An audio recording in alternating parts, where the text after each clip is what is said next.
The creation of this position is a very strategic one.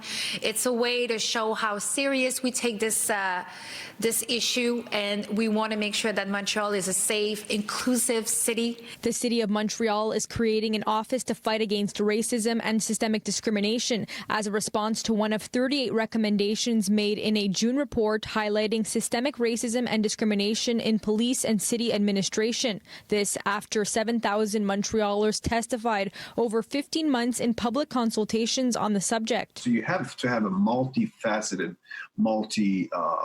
very diverse group of people that, first of all, believe in the issue, and number two, had seen it in action. It is very important because you can read about it in books and you can read all kinds of essays and so on, but unless you've actually seen it, in action on the ground, then it's up in the air somewhere. The office will comprise of a commissioner and a team, and the city is calling on Montrealers to apply for the job as of October 14th. We ensure that we're not going to have someone appointed who is unqualified and possibly politically connected. So this was a positive step in the right direction to not only fulfill a recommendation, but to do it right with transparency. One of the things we're always afraid is with the way that the bureaucracy works, how long does it take to have a commissioner hired, appointed? How long does it take to set up an office? How long does it take to set up an action plan? By that time, 2021 may be over.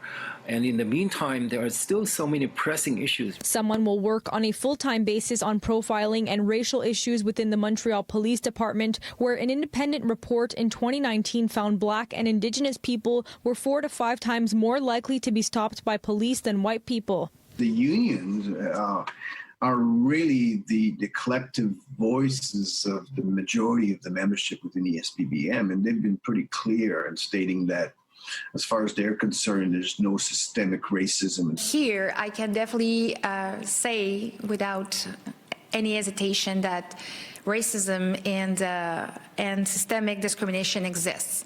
And at the same time, I do think that Montreal is not alone. Quebec Premier François Legault replacing his Indigenous Affairs Minister Friday with former COP and MNA Yann Lafrenière, but still refusing to admit there is systemic racism in the province. This all after the recent death of Joyce Echaquan, who faced racist insults at the Joliette Hospital in her final moments. A petition circulating online with over 11,000 signatures calling on the Premier to admit systemic racism exists.